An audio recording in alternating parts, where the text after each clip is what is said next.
গত বছরের জুনে গাইবান্ধায় মেগা প্রকল্প যমুনা নদীর ডান তীর সংরক্ষণ কাজের উদ্বোধন করেন তৎকালীন ডেপুটি স্পিকার ফজলে রাব্বি মিয়া। এরপর থেকে সদরের বাগুড়িয়া, ফুলছড়ির বালাসীঘাট, গণকবর ও সিংড়ি এলাকায় চলছে ব্লক তৈরির কাজ। দুটি উপজেলার এই 4টি পয়েন্টে নদীর লুপ কাটিং করে 6 থেকে 8 ফিট গভীর ক্যানেল তৈরি করেছে ঠিকাদারি প্রতিষ্ঠান ওয়েস্টার্ন ইঞ্জিনিয়ারিং লিমিটেড।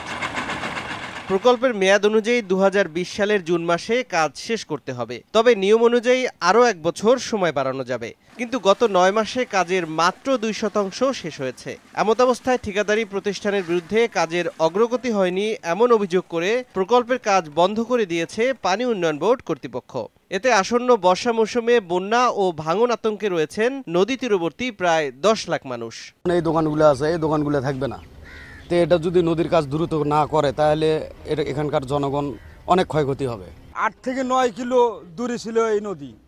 সেই নদী ভাঙতে এখন শহর ধরার অবস্থায়। ঠিকাদারি প্রতিষ্ঠানের এই প্রতিনিধির দাবি, কমপক্ষে 28 দিন আগে নোটিশ দেওয়ার নিয়ম থাকলেও মাত্র 1 সপ্তাহের ঘোষণায় প্রকল্পের কাজটি বন্ধ করা হয়েছে।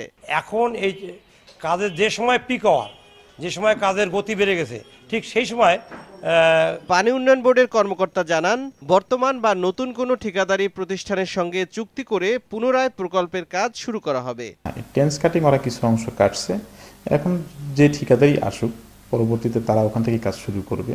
প্লাস হলো এই ঠিকাদারও যদি স্যাররা কি মনে করে জানি না, স্যাররা যদি এই ঠিকাদারকেও যদি প্রোভাইড করতে চায় তারপরেও তারা কাজ কন্টিনিউ করবে। 295 কোটি টাকা ব্যয়ে যমুনা নদীর 4500 মিটার এলাকায় বাস্তবায়ন করা হচ্ছে এই মেগা প্রকল্প।